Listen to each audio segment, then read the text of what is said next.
Myelofibrosis নিয়ে আজকে কিছু কথা বলবো। সেটা হচ্ছে যে আমাদের যে বোন ম্যারো থাকে সেখানে ফাইব্রাস টিস্যু ডিপোজিশন হয়ে যায় এবং তখন বোন ম্যারো থেকে আমাদের বিভিন্ন যে সেল থাকে সেগুলো প্রোডাকশান কিন্তু হ্যাম্পার হয়। এটাই হচ্ছে মাইলোফাইব্রোসিস।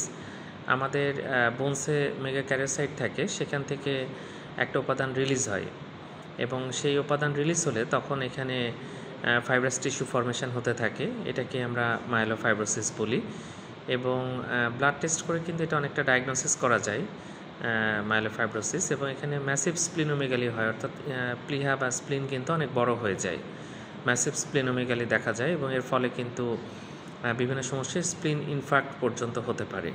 যে এটার ফেট কিন্তু খুব ভালো না মাইলোফাইব্রোসিস যদি হয়ে যায়। বোন ম্যারো যদি আমরা অ্যাসপিরেট করি বা বোন ম্যারো টেস্ট করি তাহলে কিন্তু এটা ডায়াগনোসিস আরও কনফার্ম করা যায়।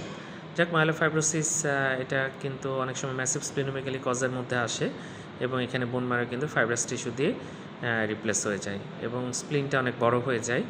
আর পেরিফেরাল ব্লাড ফিল্ম করলে এবং সিবিসি বলে একটা টেস্ট আছে এবং বোন ম্যারো অ্যাসপিরেশন টেস্ট করে এটা ডায়াগনোসিস করা যায়। যাক, এরকম হলে অবশ্যই একজন হেমাটোলজিস্ট দেখাতে হবে।